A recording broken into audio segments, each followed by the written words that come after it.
artistii Zaruu Wadaajoo du'aan addunyaa kanarraa boqotuun tuqan uummata isaa miidheedha. Uummata isaa rifachiisedha.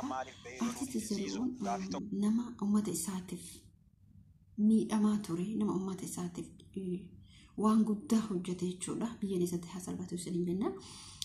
Isaan jenna viidiyoon nuti har'a qabannee isin dhufne immoo Reedii Adam Abdii Muktaar qabannee isin dhufne. Viidiyoo kana mootiyyuu like share subscribe gochuun dagatina. Assalamu alaikum warahmatullahi wabarakatuh. Jirtu keessan fayyaa keessan sinnicha. Artistii Zaruu Wadaajoo du'aan addunyaa kanarraa boqotuun miidiyaan Hindii gabaasee jira. Miidiyaan Hindii kan gabaasee akka uummanni isaa reeffa isaa awwaalatu artistii Zaruu Wadaajoo Rabbiin biyya isaatti haa salphisu. Dhugaa waan guddaa kan uummata hojjetedha. Yeroo hundumaa artistoonni keenya karaa miidhamanii karaa hedduun miidhamanii wanni godhamu jiru. Isa darbeef biyya itti haa salphatu jenna. Artistoota kabajamtoota biyya waa'ee Reedii Adam akkasuma Abdii Muktaar magee haadha mana Reedii Adamii viidiyoo Reedii inshallah ni dhaggeeffattu jedhee yaada. Asirratti wantoonni nuti rakkoon ilmoo nama gachisiisee rakkoon keessattuu kan wanni laattee rakkoon qabu fakkeenyaaf dubartiin takka yoo ilmoon qabaatiin nama sanii yoo gargar baatu garuu ni ulfaata. Rakkootu gargar nama baasa. Rakkootu nama gargar si baasa malee jaalannallee miti. Reediin dhugaa jirte dubbattee jira jechuudha. Inni ani har'a isinii qabadhee dhufee as keessatti maayinoo kun taate nuti dubartoonni wanna keessan xumuru wanna jaarsi xumuru wanna akka arsiitti kanaaf maaltu miidiyaa gubbaasitite maaltu addunyaa kana si beeksise dubartoonni jechuudha. An akka laaletti natti fakkaate akka Reediin dubbatetti illee isiitu gabbayee dubbate. Dhimma kana keessaa hoo eenyutu harka keessaa qaba? Dhuguma Mubaarak harka keessaa qaba. Dhuguma Mubaarak haadha manaa ta'e duraa dhiisee obboleettii fuudhi jedhee namoonni hedduun Reedii baay'ee miidhanii jiru jechuudha. Baay'ee tokko raasanii jiran. Maaliif dhugaadha. Isiin suni yeroo Reediin dhukkubatti waan isitu wajji waan ta'e. Mucaan amma Reedii fuudhu kuni otoo yeroo sanatti dabalamte, otoo inni yeroo rakkatu, otoo yeroo inni beela'u, otoo yeroo injira biyya san keessatti warroonni achi keessa jirtantu beeka jechuudha. Irra guddinaan dubartii lafa hojii fidu. Garuu Reediin guyyaa takka isii gabbayeen erganneedha. Kuni dhugaan jiru kun eessa jira? Jara lamaan jidduu jira. Isii hoo otoo manguddoon achi keessa jirtu maaltu gadi si baasisiisa? Barabbaa manaa kee atiitieffachuu hin dandeetta karaa gabaabaadhaan. Maaltu miidiyaa irra si fidee si dubbisiise? Keessa maan himatiin? Seera maan gaafatiin? Kan darbe uf eeggannoo fuulduraafiyyuu uf eeggachuun barbaachisaadha. Maaliif nuti dubartoonni hin jarjara. Waan tokko yeroo nuun jedha hin muddamna. Yoo fakkeenyaaf abbaa manaatiif wal lolle hin muddamna. Maaliif muddamna? Afaan keenya nahiikitti fiigaa jechuudha. Nahiiki jedha. Yeroo sanii hummaa inni sii katabama. Wanni nuti goone hundi nu katabama. Guyyaa eeggatee dhufaa. Guyyaan gaafa eeggatee dhufe kalaas. Afaanii akka waas hin baane. Afaanii waa darbachuuf hin yaade. Hojii kam keessattuu afaan kee akka waan bataan darbanne. Gaafa afaan kee waan bataa darbatte ati sii katabamu guyyaan sun dhume taana kalaas. Akkuma gaafa nasbeen keenya baatutti itti ilaala. Wanni sii katabame tokko wanni sheexaanii ati haasu sheexaanii waan kana godhe sin jedhe. Akkas ta'uun qabdu too'ibachuu qabda. Yoo kan aartu ta'e yoo kan rakkoo sirraan qabu ta'e waan sababsitees suuta jettee fixachuu qabda dirqama keetti. Garuu immoo gaafa jarjartee hadda bu'uudhaan dubartoonni arguttinaan kanatu maaliif Kun keessattuu ijoollee shamarran biyyoota hambaa keessatti argaman waan kanatu miidhaa jira. Daddafnee bu'aa jenne maaliif sammuun keenya gara biraatti kan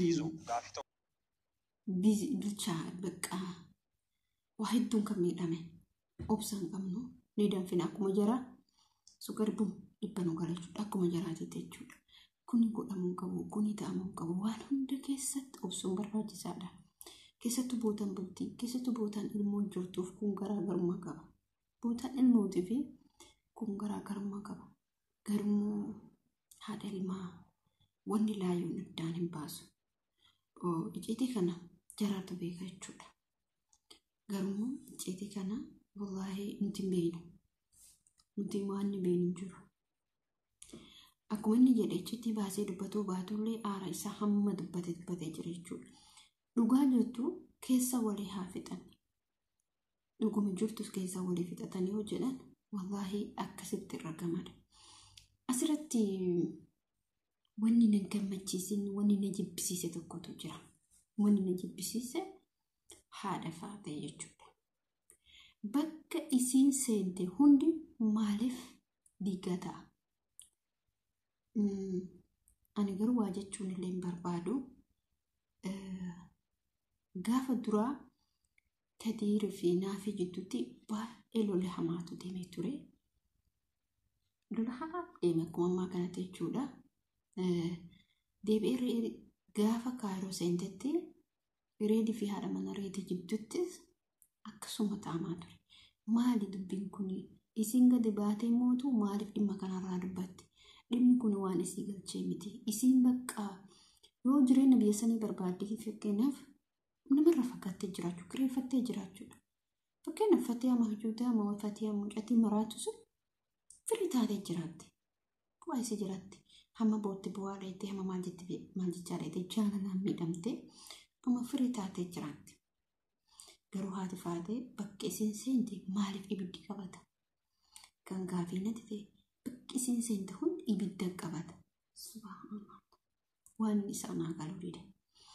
Kanaaf jechuudha nuti ijoolleen shamarranii of eeggannoo godhaa bootaa bulteetitti ittiin qoosinaa keessattuu bootaa ilmoon jirtu wallaahi ni ulfaata.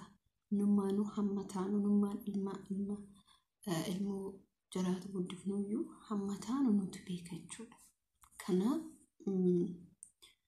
qoosuun hin barbaachisu. Bootaa bultiisitti mufachuu, bootaa bultiisitti oduu namaa fuudhuu, bootaa bultii ilmoon jirtuutti keessatti oduu namaa fuudhee bultii kee diiguun abadan hin barbaachisu. Bultii kee diigeen. Bultii kee jabeeffadhu. Waan namni siin jiru dhageenya. Waan abbaan manaa kee siin jiru dhageeffadhu. Waa'ee maskii fi muktaar maggee fi maqaan isaanii sun dhuba abdii fi maggee isaan illee akkasuma garuu jarri lachuu dho'ifatanii jiraatanii inshallah viidiyoo itti aanutti walitti deebina. Hamma viidiyoo biraatti walitti deebinutti nagaan tura. Viidiyoo kana immoo like subscribe godhaa. Mee yaada keessan wantoota asirraa hubattan yaada keessan naaf qoodaa isin jechuu barbaada. Maaliif hojjettan baleen kiyya namni yaada yeroo walii qootee wal jabeessa walirraa immoo barumsa ta'a isin jechuu barbaada. Waa barattu walirraa waa barattu dhugaa dubbachuuf maaliif namaa kun walirraa waa barata. Wal faayidaan isaa walirraa waa fudhachuudha. Kanaafuu